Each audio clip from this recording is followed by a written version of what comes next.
diário possível, mas inventado.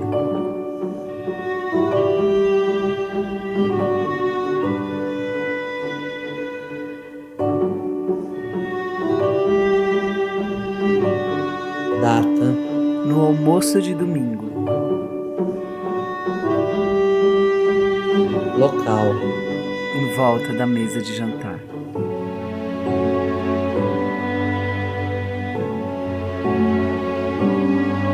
quibe cru, numa barquinha de cebola, coberto cuidadosamente por uma colher de coalhada seca e 2 folhinhas de hortelã, num equilíbrio perfeito entre sabores ácidos e suaves, entre a textura cremosa da coalhada e a cebola crua, oferecendo aquela resistência aos dentes que a gente chama de crocância.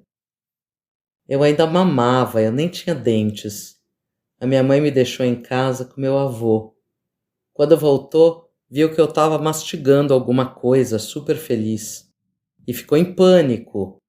E foi ver, era quibe cru. O meu avô disse que ele estava comendo, que eu ficava querendo, e ele não achava certo a menina passar vontade. Quibe cru foi a minha primeira comida, um gosto inaugural. Eu também queria começar descrevendo uma comida que eu amo. Eu pensei muito em qual seria e depois até cheguei a esboçar uma desculpa esfarrapada de não, veja só, meu gosto muda muito, então eu... Mas a verdade é que toda a minha relação com comida, essa relação intensa, duradoura e inescapável, já que a gente não pode parar completamente de comer, é uma relação de prazer e culpa. Isso gera muitas questões. Assim, eu adoro comer e detesto comer, quase pelos mesmos motivos. É que quando você é uma criança gordinha, a linguagem da dieta entra muito cedo na sua vida.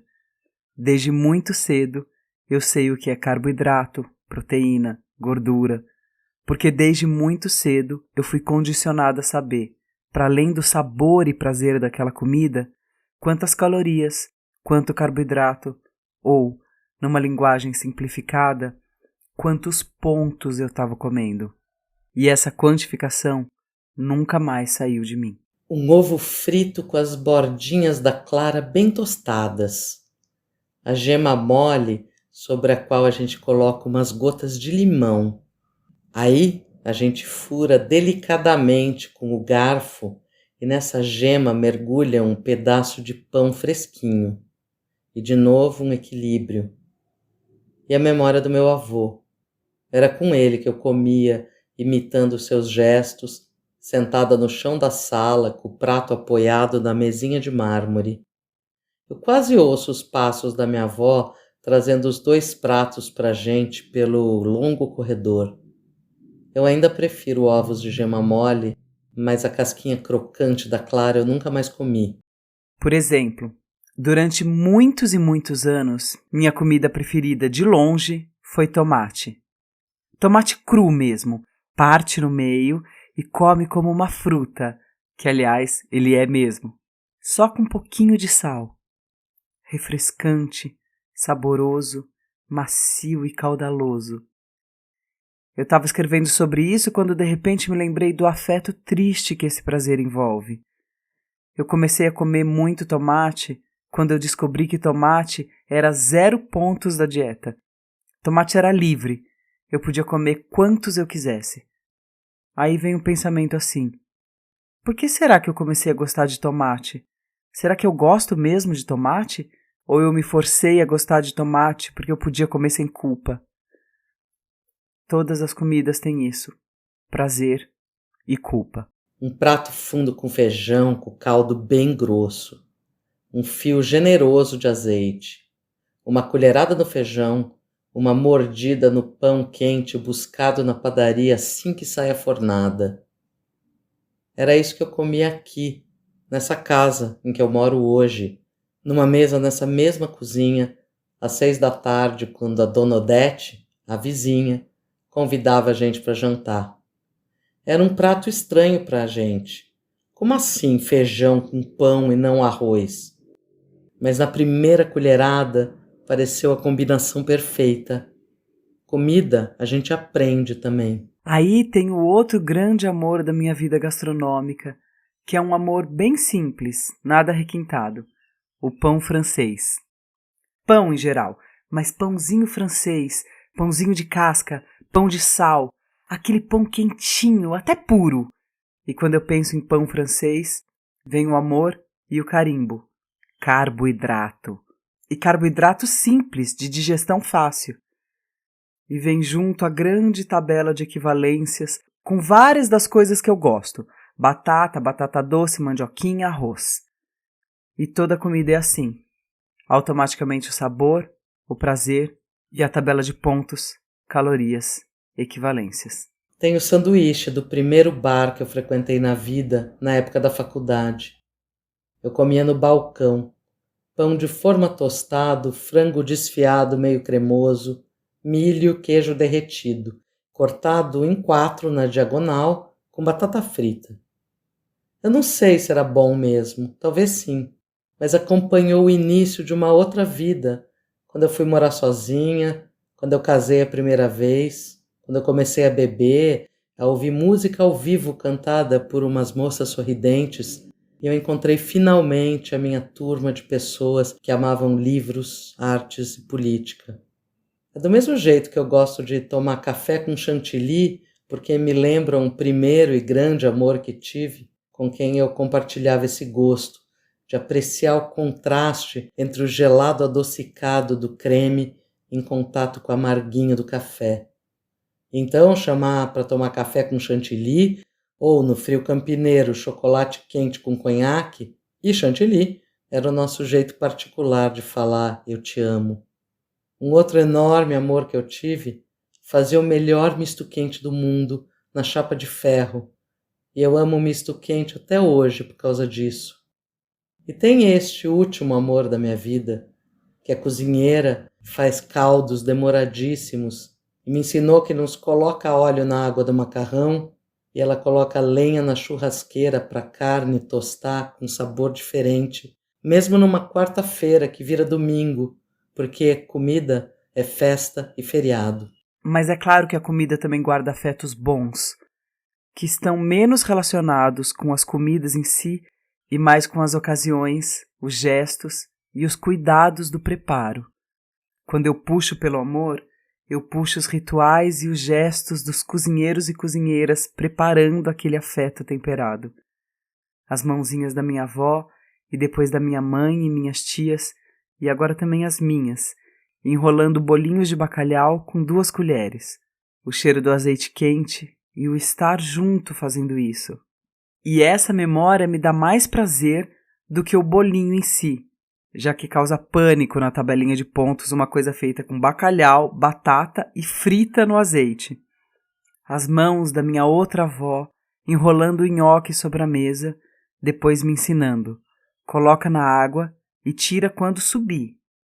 Meu pai mexendo uma panela que está há horas no fogo, apurando um molho de carne e tomate para o macarrão.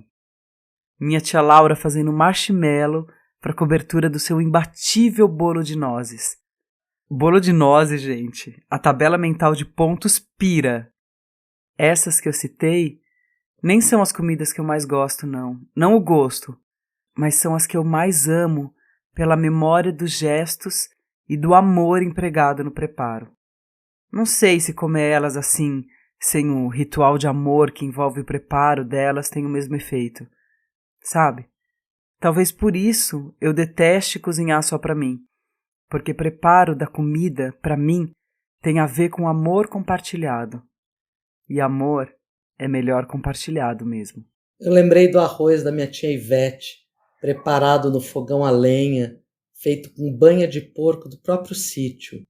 A panela enrolada numa toalha de mesa em cima do fogão.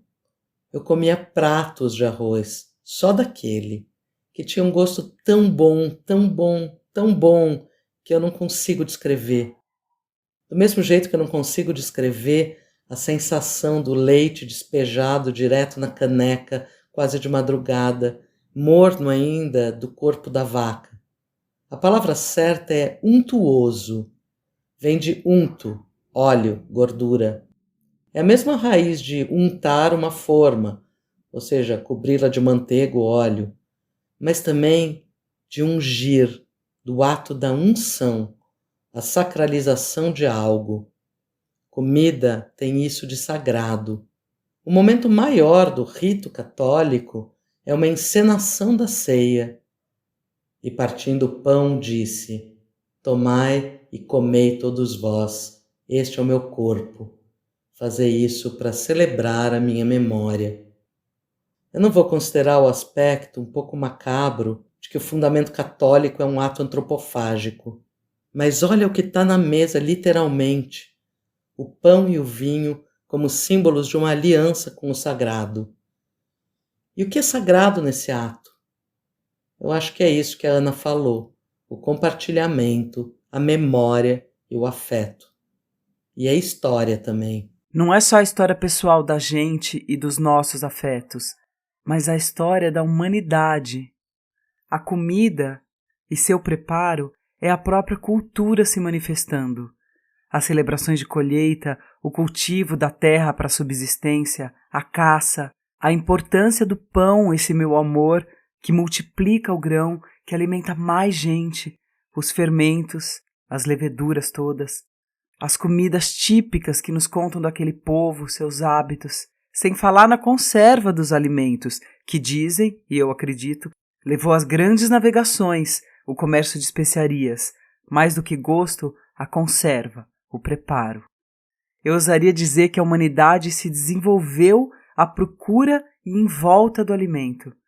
Esse que hoje se converteu em dor da falta ou culpa pelo excesso. Mas um dia a gente fala mais disso, de como a história da humanidade é a história das comidas. O preparo, o compartilhamento, eu sei que eu estou martelando nisso, mas é que é mais uma das coisas que o capitalismo nos roubou. A festa da mesa compartilhada. Às vezes nem farta, mas dividida. Não há tempo para o preparo, mal há tempo para comer, que dirá para conversar em torno da comida compartilhada. A gente vive de ultraprocessados, comidas prontas, enlatados, porções únicas, preparo rápido. Lasanha de micro-ondas. Escolher entre muito sódio ou muito açúcar. Deseducar o paladar da festa. Porque o tempo não é de festa. O tempo é do dinheiro. Eu me ofendo com miojo. Não é que eu não coma, não. Eu não estou fazendo nenhuma crítica à comida sem nutriente. A minha comida preferida é pão ou batata. Mas eu me ofendo com uma sociedade em que existe o miojo, que permite e louva a existência do cup noodles, uma comida num copo para você comer andando, é só colocar água.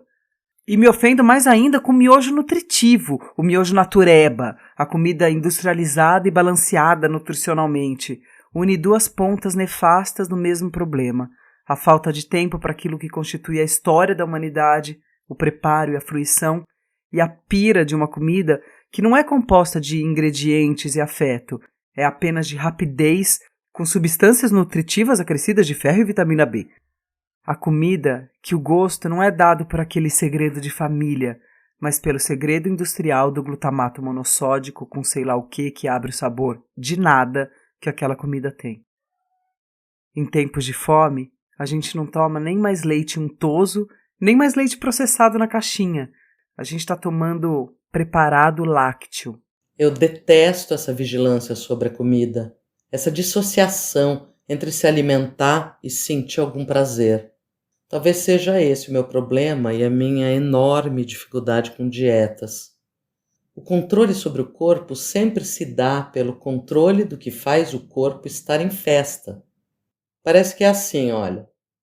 Mais ou menos vencida a culpa do sexo, pelo menos até agora, a culpa hoje está na comida, porque a moral sempre exige vigilância sobre o prazer. Pecado hoje é um sanduíche de pernil, uma leitoa pururuca, e é um moralismo que se reveste de ciência que me mata de tristeza, porque eu não consigo de jeito nenhum compreender a comida na sua funcionalidade. Eu não como licopeno, eu como tomate com limão e sal. Eu não como beta-caroteno, eu como a cenoura adocicada com azeite. E numa dessas, é claro que quando eu bebo Coca-Cola, eu não estou ingerindo quantidades absurdas de sódio e açúcar. Eu estou sentindo as bolinhas geladas fazendo cócegas na minha garganta. Quer me deixar aborrecida, entediada, irritada é discutir comida fora do campo do prazer.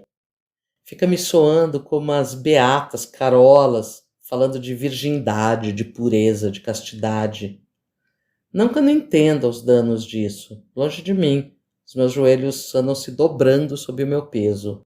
Mas falar sobre isso, para mim, é só uma expressão cruel de vigilância e disciplinação. A gente tinha que estranhar o fato de que necessariamente ao se falar de comida, a gente fala de peso, fala de corpo. A comida não é o único fator que modela nossos corpos. Sim, é um dos fatores. Mas existem outros. Nosso sedentarismo, por exemplo. Nosso recalque. Nossas frustrações e compensações. Nossa felicidade ou não. A indústria da moda, o controle sobre os corpos, os padrões. A associação perversa de obesidade e saúde recai sobre a comida. Gera culpa e julgamento.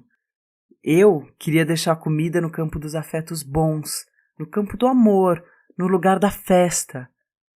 Muito mais do que sobre dietas, corpos e low carb. A discussão sobre comida deveria ser uma discussão sobre prazer, sobre tempo de fruição. É uma conversa sobre a importância da festa. E o melhor lugar de fazer isso é em volta da mesa, com tempo para se olhar e se ouvir, comendo aquela comida que gera memórias ancestrais, porque carrega em si a história de quem a gente é.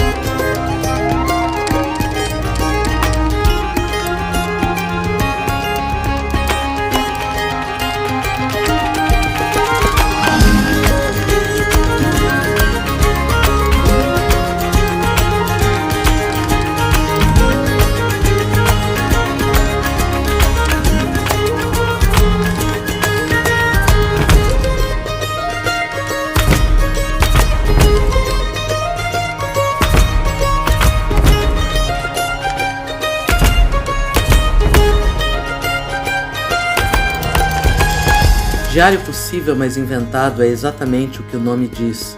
Um diário que seria possível, mas é inventado.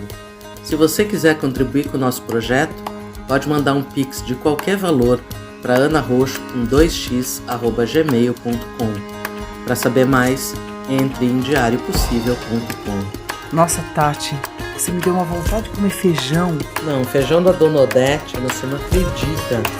Eu não sei o que tinha naquele feijão, não consigo lembrar, muito cheiro.